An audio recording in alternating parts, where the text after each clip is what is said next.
ինտերնետը լավ չի աշխատում, զանգում ես պրովայդերին ու բողոքում ես, ասում ես, այ լավ չի աշխատում, ես կարևոր գործերից ես կտրվեցի, ես ձեզ փող եմ վճարում, ինչու իմ ծառայությունը լավ չեք մատուցում, եւ սկսում ես վիճել այն աշխատողի հետ, որը ընդամենը հեռախոսը վերցրել է, չգիտեմ, ամիսը 200,000 դրամով հեռախոսի զանգերին է պատասխանում, բայց ինքը ոչ մենեջեր է, ոչ այդ պրովայդերի այդ ծառայության տերն է, ոչ որոշում կայացնող է, ինքը ընդամենը քո խոսքը մաքսիմում ձեռագիր գրում է սենց ու տալիս է իր մենեջերին։ Եվ երբ որ դու զանգում ես այդ մարդու հետ վիճում ես, նշանակում է դու զբաղված ես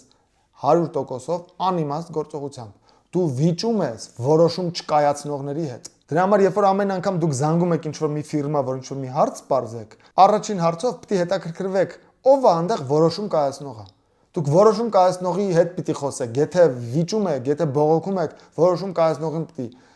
բողոք ներկայացնեք։ Սա մանրուք է, բայց այս ձևի մանրուքների պատճառով մենք մեր կյանքը հարամում ենք, ներվայնանում ենք, չգիտեմ, բողոքում ենք, մի հատ էլ վիդեո ենք նկարում, գցում ենք YouTube, ասում ենք, հələ նայեք, ինչ վատ երկրում ենք մենք ապրում, ինտերնետը լավ չի աշխատում կամ ֆիթնեսի ծառայությունը գնացուցակ չի ներկայացնում։ Բայց դու գնում ես ֆիթնեսի ծառայության գնացուցակից բողոքում ես մի մարդու, որը ընդհանրապես այդ ֆիթնեսում այսօր կա, վաղը չկա։ Ֆիթնեսի տերերը, մենեջերները, որոշում կայացնողները, ռազմավարություն մշակողները բացարձակապես ուրիշ մարդիկ են։ Դու իրանց հեռախոսով չես գտնի։